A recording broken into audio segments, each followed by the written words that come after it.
We're starting.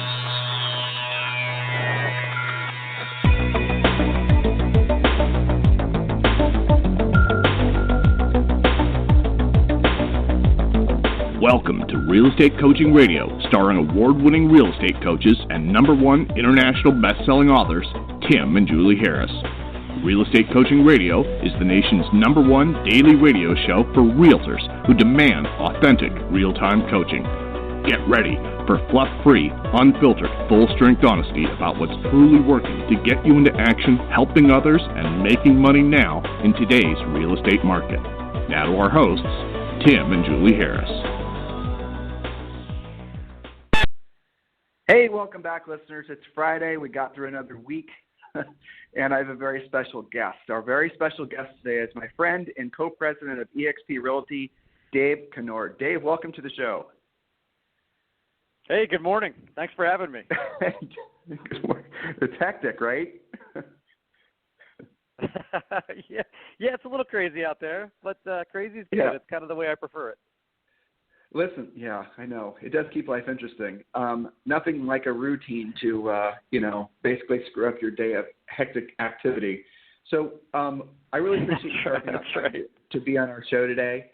And listeners, if there's a little bit of a degradation in the normal audio quality, you'll just have to forgive us. That's just an element of the interviews. But I'm going to ask Dave the same question that I'm asking all the leaders that we've been interviewing lately. And that question, and I warned him about it a little bit ahead of time, so hopefully he's had a chance to think about it. He probably hasn't, because I know he's been on the phone constantly solving other problems. But the question that I have for you, Dave, and we're just going to get right to it, is, and I'll just set it up for the listener's sake. So if you had a time machine, and the time machine was able to go 6 months back in time and then 6 months forward in time from this very moment, if you were to jump on into that time machine and you were able to, knowing what you know now about what's going on in the world, what's going on with eXp, what's going on in your own personal life, everything, anything that pops into your mind with this question, and you're to jump in that time machine and go back 6 months and speak to the Dave from 6 months ago, what would you have told him to do in anticipation of what's happening now? You're talking about besides buy toilet paper and invest in Zoom? Right. Exactly. So, yeah, probably those two things. And then, preparing financially is a key, right? We're in a pretty good situation as a company. And so, that has really, the nature of our business model has really enabled us to weather this better than probably a lot of others, both in our industry and other companies we've seen outside of the industry. We've been able to, at least from a company standpoint, do business as usual without skipping a beat. We know that that's not necessarily always the case for all of our agents in different markets that have various levels of restrictions. But I think, the number one thing that we would do is to make sure that our agents were prepared, first and foremost financially, offloading any unnecessary expenses, holding on to any cash that they would need. We have circumstances in various markets where people are unable to do business as usual, and so closings, have come to a standstill. Listings have stopped going on the market and that sort of thing. So we definitely have some areas where people's financial situation has been impacted, unexpectedly and immediately. Closings that were scheduled to happen were stopped and postponed, sometimes fell apart altogether. And so, getting themselves in the best financial circumstance so that they're able to weather the storm. We do expect it to be temporary, but, during that time and during this time now, we know that in our industry and really any industry where there's independent contractors and small business owners, it tends to be a group that is not great at saving and preparing for the long term. And I've even heard some of the reports out there that even most independent brokerages have less than 90 days cash reserves to operate. So helping our agents to prepare financially, to offload any unnecessary expenses, to double down where needed, and to be saving as much money as they can be to prepare themselves for this is number one. Number two, preparing for how to do business in this kind of market. We do provide the tools to be able to work virtually from a brokerage standpoint, but working locally in each market and understanding how to do that, getting our agents ready to be able to be, some are highly skilled at, virtual showings and 360-degree listing views and virtual tours and all of those things, but some are not. Some have not been using those tools. And so really being prepared to work virtually, to work with clients virtually, to be very fully versed in all of the different tools to work when face-to-face contact isn't allowed. A lot of those things have been around, but people have, if they haven't needed it, they haven't learned it. And I know for me personally, the last several properties that I've bought and sold on a personal level, I've bought them all. I went to settlement and used my finger on a cell phone or an iPad to sign the paperwork and that sort of stuff. So I haven't. That's kind of the way that I've operated. But we know that in not in all markets, is that the case, and not with all agents. And so making sure that people have the information and skills. So I think from a financial standpoint and from a skill standpoint, those are really, some of the critical pieces to be able to, to be ready to operate the way that things are right now. Yeah, definitely. I mean, I'm listening to what you're saying, and I obviously agree on every point. The other thing would be, obviously, they need to work on skills too. The thing that's hard to sort of, can you imagine actually being in the position to talk to the, Dave of 6 months ago and sort of tell him, okay, Dave, here's what's going to happen. All right, we're all going to be locked in our houses. There's going to be a plague, a pandemic that's going to spread across the country. You'd be like, look, future Dave, you got to put the crack pipe down. That is not going to happen, right? I mean, right. So you're saying if you get into drugs in the future. That's right. Well, right. That's right. I mean, it really is a crazy story. It's like something out of some kind of bizarre science fiction. I know it's like a dystopian book where the only thing we're missing really at this point are zombies. I mean, maybe next week, right? And then of course there'll be a zombie relief package, All right, so same scenario. We're going to jump. No, but here's the situation. There's a caveat to going forward. Now I know you're. I heard what you said with regards to you hoping that this will be a temporary thing, and temporary is whatever temporary is, right? I mean, that could be, well, I'll ask you before I'll put, words in your mouth. What does temporary mean in your mind? Are you anticipating there to be a recovery prior to there being a vaccine? Or just from if you and I were sitting down and having a coffee at Starbucks and nobody was listening, what would you tell me your viewpoint was as far as how long this is going to last? Oh, wow. There's so many factors, involved, and there's still so much that's unknown. Here in the U.S., we're hopefully, at the peak points and starting to see some potential light at the end of the tunnel as far as, the actual, pandemic itself. But, even that is unknown. And what happens on the recovery side of this, potentials for relapse and all that kind of stuff. I'm a fairly positive person, and I believe we have the opportunity to have a healing curve on this. However, the opportunity is certainly there for some relapses, and what does that look like, and how big would those be, and how does that impact us? I mean, it's really some of those things where I'm not an expert on those things, so how all that works and what that looks like moving forward is really hard to tell. There's certainly a part of me that would like to see things returning to normal as soon as possible, and the other side of me also being practical about what does it mean to go back to could it be too quickly, and what impact would that have, and how does that lengthen the impact that this has on business in general. So as far as how long this could be, I don't know. I did see a recent report that said that, of course, we do know that in China, where they've moved through things more, a little bit farther ahead from us, that they've seen the unit count go back up to pre-coronavirus numbers and even beyond, which is at least a good sign. Again, numbers coming there. Real estate in China is very different as well, so reporting is a little bit different. But we're also seeing some signs of things in some other states in the U.S. that were hit earlier, and starting to see some rebound in listings coming on the market, and some other things, some signs of life, some signs of consumer confidence. Where all that goes, remains to be seen. But I personally believe that we don't know what the long-term impact is and how some of the other external factors are, but I think from a real estate standpoint, there's at least going to be a desire for those who wanted or needed to move, whether they were buying or selling or both, to do so. And so I think that pent-up demand is still there. The question is how many of the external factors and other market factors are going to impact people's ability to do so, whether it's from a banking standpoint and a lending standpoint. We've seen some restrictions get strengthened in some areas. And then from a job standpoint as well, how many of those people that wanted or needed to buy or sell are now unable to, based on that. So, how that impact hits, to me, I think is still remains to be seen.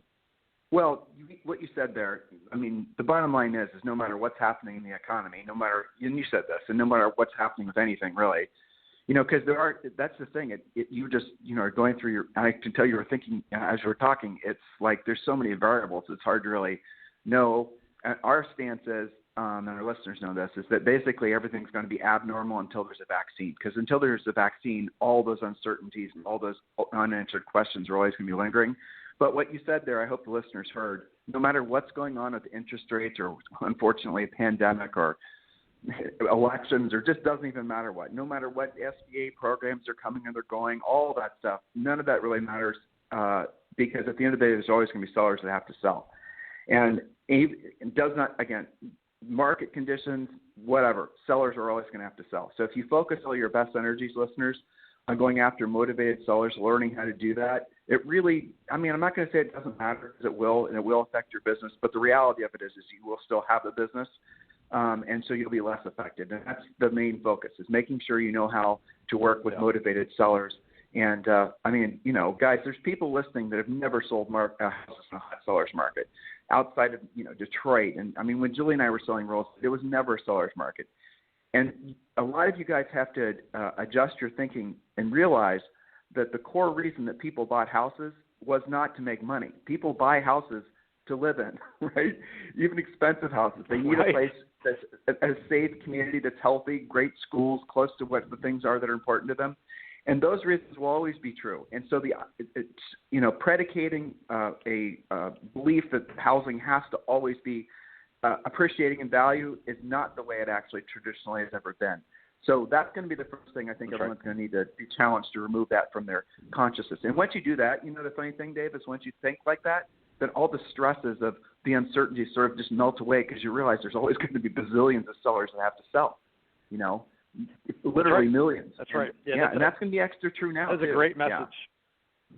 Yeah, for sure. And to your point there, to your point on that is that, I've always told people, it's very rare that you have the opportunity if you're buying and selling, to live and it's not an investment purpose. It's very rare that you have the opportunity to win on both sides. Right? It's either a buyer's market or a seller's market, and, maybe a slightly balanced market or whatever. But either way, unless you're a first-time buyer, if you're a first-time buyer, you're not selling anything and you're just coming into the market for the first time, then you benefit from a buyer's market. Otherwise, if you're selling in order to buy and it's a buyer's market, you're going to get less for your house than you would get in a seller's market. But then when you go buy, you're going to get a better deal as a buyer, right? If it's a seller's market, you're going to get a great deal selling your house, and then you're going to go buy a house and you're going to pay top dollar because it's because it's a seller's market. And so, either way, no matter what's going on with the marketplace, if the value of your house is down right now and you sell it for less than you wanted to sell it for, and you focus on that as being the issue, you have to keep in mind that, and unless you're just renting from there forward, you're going to go buy something else and you're going to get a great deal. And so financially, it really balances itself out. And so the need to buy or sell is there. You said sellers need to sell, and that opportunity is there. And so we need to get them focused on the fact that, if they're only looking at what they can afford based on what they can sell their house for, they have to understand that they can win on the buy side. And if they got top dollar for their house, that means that they're going to pay top dollar for the next place they're going to go. They're not going to win. They're not going to win on both sides. He's giving you guys a great. Obviously, you can imagine the scripts around what he's saying. It's fantastic. But really, if you just listeners where you're getting stuck, coaching clients, realtors, where you guys are getting stuck, is the belief that you can only be successful in one kind of market where the houses are, everyone's thinking they're buying a golden ticket from Willy Wonka, right? And the reality of it is that's not true. You can make money no matter what direction the market's going, no matter whether houses are appreciating or depreciating. Because, guys, look, here's the next question, okay? All right, so the next question is, we are going to jump back in that time machine, right? And when we hit the future, 6 months from now, I'm going to sort of paint this really dystopian future. I might throw some zombies in just for color, okay? So things are a lot worse. All right, sounds good. The financing stuff has not sorted itself out. Lenders are more particular. The default rate is increasing. Playing into the election, obviously the election fever is even, is palatable. People are really distracted. There's still no vaccine. The uncertainties gotten worse. There might even be some cities around, like happened in northern Italy and like happened in other parts of Europe, where because of people got sick of being forced to essentially give up their liberties, they started to revolt. I mean, so let's say that it gets to the point where I'm not talking about a huge mass pandemic of fear and violence. I'm not saying that. But I'm saying if the market has not gotten noticeably better, if some of the naysayers' predictions have played out, and it's 6 months from now, what do you wish you would have been doing differently now? So the future version so we're in that time machine, we land in the future, and we just met with the future Dave, and his hair's a little disheveled. He looks like he needs some coffee. Right. There's a smell of bags under the eyes. Yeah, that's right. Bags under the eyes, right? Maybe a couple of bruises on his arms. I mean, who knows, right? And so that future Dave is going to tell the current Dave here what he should be doing. And then he's saying, listen, this is what's coming into our future. What would be the things you'd be wanting to do different now if you knew with a high level of certainty it was going to be a lot harder than it is now? What would you be doing, and how would you be positioning yourself? Yeah, what's interesting is probably very similar advice that I would have given myself in the past, Dave, right? I think from a financial standpoint, number one is I'd be encouraging everyone to do whatever they can with their finances to protect their cash position, to get rid of unnecessary expenses and that kind of stuff, put themselves in the best financial position. And I would be encouraging your clients to be doing the same thing, right? Because if the fact of the matter is that it's more difficult to borrow money in the future, right, then your credit needs to be a little bit better. You may have to have more cash. I've seen some things where, now it's some people requiring 20% down on certain things, maybe, certain jumbo loans and other difficulties in other, financing options and that sort of thing. So we don't know how the banks are going to respond to this and what that's going to look like. If it's a more negative, outcome, right, then the cash is king, having as much of that as possible, having cash reserves in the bank, having your credit can be. So these are all the things we want to prepare our clients to be in the best position to be able to both buy and sell, right? A lot of times on the sell side, the reason that they need a certain price is because they have to have a certain amount of money to go to the next step that they want to take, right, and to be able to do that.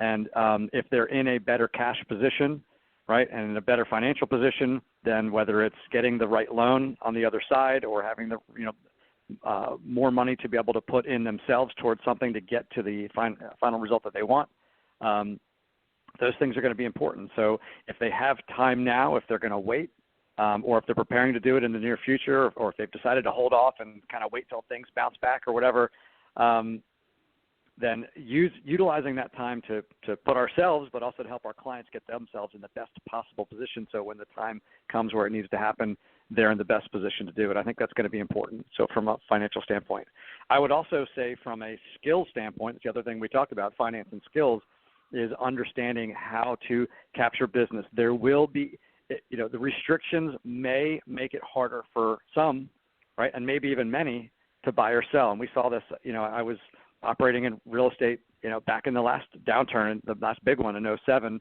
and beyond, right? And we saw that for a while there was a hardship. There were fewer people that were able to qualify for loans and people that were in other financial hardships, right? But there were still people buying and selling. Now you have fewer clients. It's sort of like operating outside of the spring market, right? A lot of times realtors check out during, when it's not the hot market times, during the seasonality, during the troughs. People check out, and people say, I talk to a lot of agents that between Thanksgiving and February, they just don't plan on doing very much business, and they don't put a lot of effort into it. While some others really lean in during those times and capture a lot more market share. And so, there's going to be a time where there may be fewer buyers and sellers. It's going to be that much more important to make sure you're capturing as much business as possible, which means you are in constant communication with your sphere and finding new ways to develop those relationships, to stay in touch, to prepare them, and they choose to do business when the time is right. Expanding your sphere and enlarging your opportunity and the people that you can be communicating with, using the spheres of your sphere and developing different types of spheres. I was talking about this recently about all of the different ways to slice and dice both your market and your spheres of influence, and looking at it in lots of different ways to understand what types of niche markets and other groups you may have within your sphere, and how to develop those and enlarge those based on their connections, and to continue to grow that. So communication is going to be really key. Capturing as much business as possible is going to be key, and being very knowledgeable about that market and being that expert to help guide them through and to help get every deal that is possible closed. All right. And so if they run into any roadblocks in the transaction, knowing how to get around, under, or through those roadblocks to get as many deals closed, to help as many clients who want to buy or sell to be able to buy or sell because of your knowledge, because of the partnerships that you have with the right lenders, the right people in the business, so that you have every opportunity to get things to the closing table and to get people who want to buy or sell to be able to buy or sell, to educate them that they can. People are listening to the news and they're listening to negativity and they're thinking that they can't do it. You can be that beacon of hope. You can be the one sharing, hey, I know the way to get there. Follow me. You can still do this. We are not closed for business. Let's keep going. Well, so you said two. So I think it's back to finances and skills. No, well, here's something you said, which was, you said many great things, but here's really a cool point you made. And yes, actually, you said November till the spring market is when they check out for. Really, the new checkout time seems to be right around Halloween. They seem to check out right after Halloween or the week of Halloween, and they don't come back until, we see that in our opens for emails, listens on our podcast. But it's funny, it used to be the end of November, and now someone unofficially said it's going to now be, But here's the really cool point that he made, is that's what a lot of agents are doing right now. They're checking out as if it were a holiday and an extended spring break. There's a statistic, Dave, I don't know if you heard this, but the average American is watching 8 hours per day of Netflix. Think about that. Oh my gosh. That's insane. Which means the average agent is watching crazy. 16, right? So if there was ever if the future, right? If the future, guys, is going to be as challenging, if not more challenging than now, which by the way is the smartest approach to take. It's the old hoping for the best but preparing for the worst. The smartest approach to take, as he said, was obviously, get your finances in order, right? But the real focus right now should not just be on, binging on Netflix. The real focus needs to be learning the new skills that this new market's going to require. Whatever happens, however long it takes, maybe it's the vaccine which pushes this any meaningful, return to anything other than abnormal back into the middle of next year, which some people are predicting. Even if it's that, guys, it really, again, it's incredibly important you get this into your head. There's still people that need to sell their houses. There are people that are going to be sellers right now who are going to be fearful of losing their equity, and they're going to want to sell their houses sooner than later. There's going to be, a notice default increase. There's going to be an increase in probate. There's going to be an increase in short sales. There's going to be an increase in very motivated sellers just for a variety of normal reasons as well. So work on your skill set. So many agents are coming out of this boom sellers market, not ever really developing any real drill down sales skills. And maybe in this past market, you really didn't have to feel successful and to make some decent money. But now you do. So you've got this little window into the future, guys. And we're saying effectively the exact same thing. If you knew with reasonable certainty that there's a high probability that the future is not going to be 1,000, it's not going to be returned to the way it was only 45 days ago, which is crazy to even think about, then it is imperative that you protect yourself financially. It's imperative that you protect yourself skill set. And he said something really cool, too. Did you guys hear what he said? When you walk into a listing appointment or even working with a buyer, the skill set you have now, or the skills, imagine walking with a toolbox, right? So in your toolbox, you have a screwdriver, or that would be those of you who are just dependent on, say, buying buyer leads, or those of you who are, dependent solely on buying centers of influence or getting centers of influence in past clients' business. So let's say you have a Phillips screwdriver and a hammer.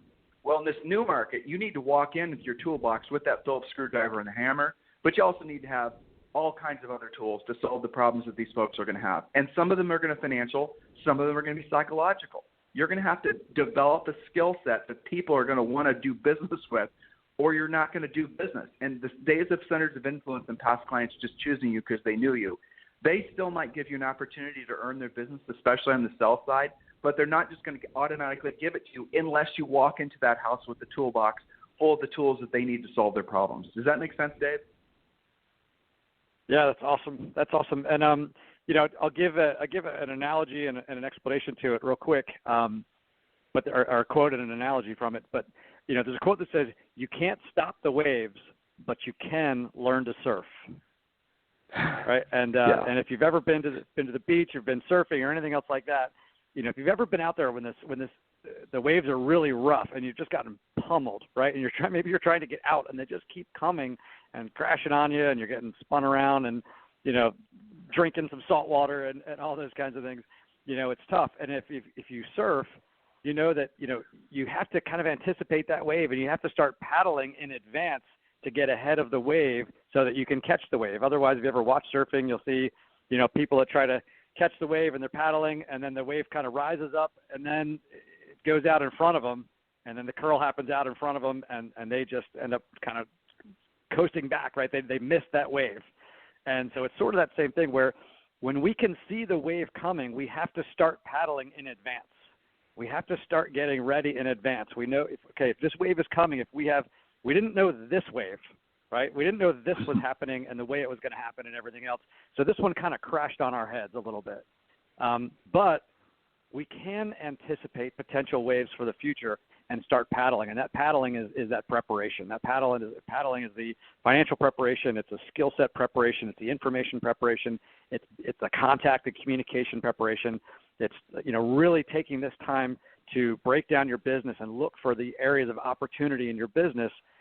Start looking at all the numbers of your business and looking at what they tell you. They're going to identify where your opportunities are. They're going to identify potential niche markets and people that you can communicate with. They're going to identify which one of your lead sources tends to be working the best, and where to put your time, your efforts, and your money, and what's going to be most likely to be driving business in the near future for you as you move forward. So all that preparation, all of those things, that's that paddling. So when the wave does come, you're going to be in the best chance to catch the wave and ride it forward. The wave that I think every single one of us are so grateful that we caught was eXp. And look, listeners, I know some of you are rolling your eyes right now, but the reality of it is this company literally was built for this market. I almost got emotional when I was on the podcast the other day, because I got to thinking all the people that are in eXp that are benefiting from having essentially found this model years ago, and now they have passive income from the revenue share. They have all this financial security that they've built. They have they're surrounded by all just this really forward-thinking agents. What an amazing vision that Glenn had. I'm sure I seriously doubt if he anticipated a pandemic, but to find ourselves working with you as our co-president and finding ourselves in this brokerage now during this time, doesn't that seem almost unreal? How lucky we all are. It really is pretty outstanding. We were just recently talking about a few things having to do with that. And one of them was the fact that, first and foremost, I know, brokerages out there care about their agents, right? They want to help them. They want to serve them. All of the other companies that, we call competitors, but we're really all in this together, right? I mean, we're all out there trying to achieve the same thing, serve the client, help buyers and sellers, and we should be supporting each other. And I know other brokerages care about their agents, and they're trying to respond to it. But, they have had to pivot, and they've had to adjust, change the way they do business and figure it out. And it's been clunky. And, how do they get their staff doing things, and how do they still provide information to their agents? Those companies are focusing so hard on how to keep themselves going and how to provide services in a different way and take care of their own staff and do all that kind of stuff, that focusing in on providing things for the agents is tough. And it's taken a little while. And it's been an adjustment, and some things still don't work right? And they're trying to figure it out. And we know they're doing the best they can. But for us, we've always operated this way, right? We operate virtually. Our staff didn't skip a beat. We literally kept doing business the exact same way. We've always kept doing business, throughout this entire process. We haven't shifted a thing because we were built for this, right? So from that standpoint, our agents, everybody had to adjust, and everyone has to adjust to the market and adjust to their clients and what's happening and all that kind of stuff. Other agents have also had to adjust to new ways of interacting with their brokerage and their business and how to get paid and where to send things and all of that kind of stuff. So they've had so many other business things to adjust to that our agents have not had to worry about. Our agents could just be 100% focused on their own businesses and working with their clients and those sorts of adjustments locally in their market. So that's been one huge thing. The other one has been the fact that we have this monster training facility, right? We have eXp World where our agents, we have over 60 classes per week, live classes taught by top agents that are happening all the time anyway, from top agents from all around the country and all around the world that are bringing their expertise of what's happening in their markets. And these top agents are the ones that are running into things first, right? If you're closing, hundreds of deals to thousands of deals a year, you're moving really quickly and you're coming into challenges really quickly and having to learn how to pivot on those quickly and how to change and how to operate your business. They're seeing things before other agents that aren't doing as much business.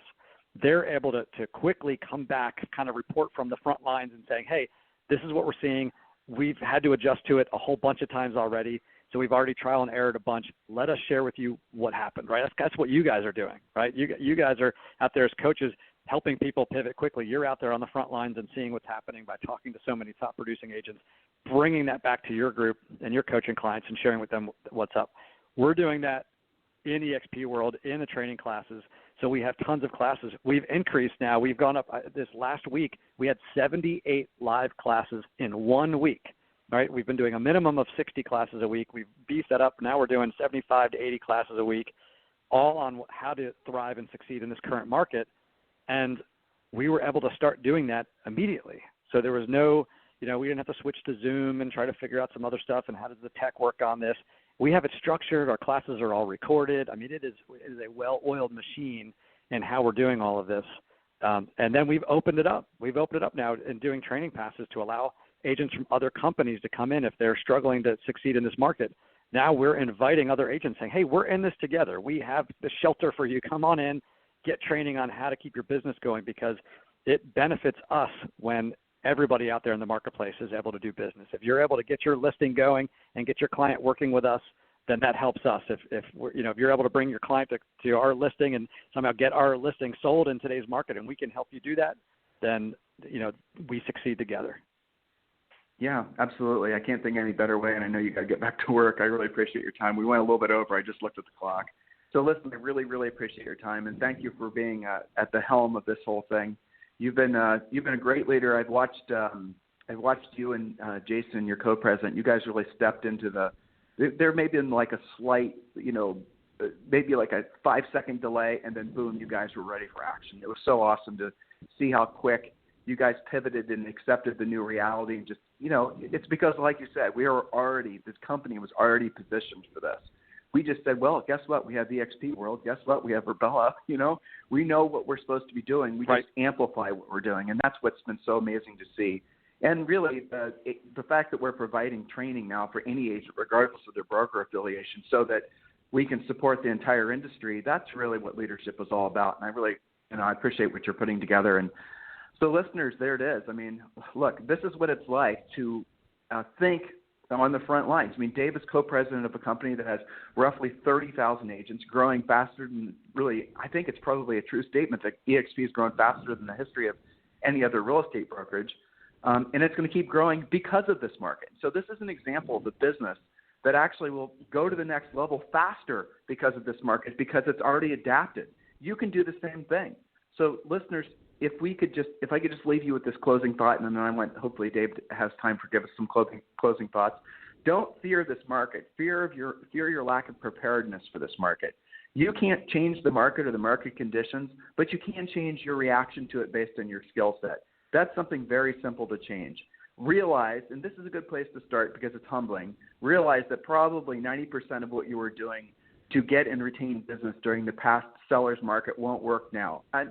Maybe that's an overstatement, but the fact is it starts you with a clean sheet of paper, at least mentally and emotionally, so you can be receptive to learning the new things.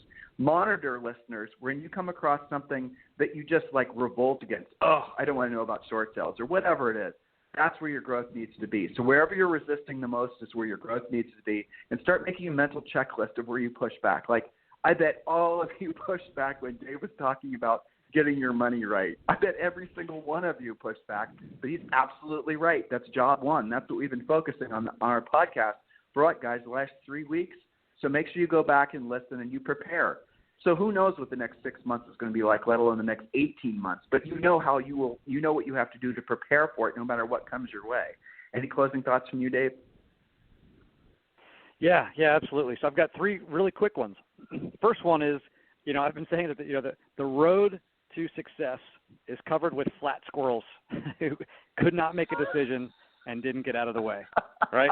So that's number one. Don't let yourself be a flat squirrel, all right? You gotta act quickly, okay? This happens, okay? Boom, face reality, and move on, right? So that's number one. Don't be a flat squirrel. Number 2, it is said that there are more generals made in wartime than peacetime, and more millionaires made in a down market than an up market.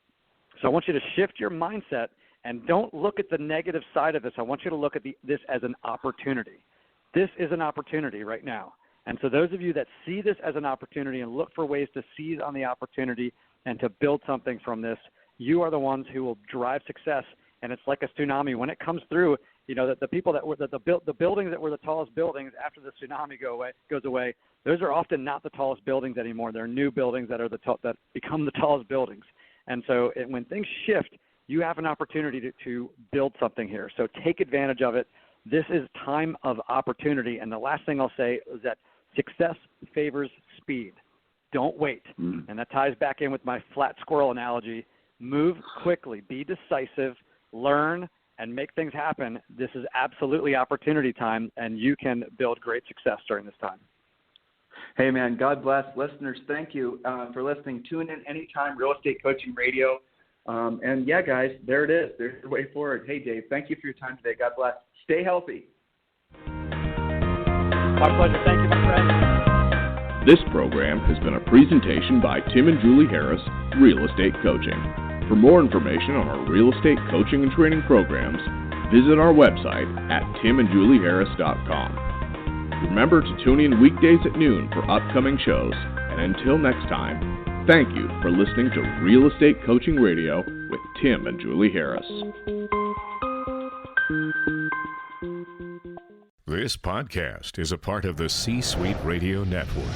For more top business podcasts, visit c-suiteradio.com.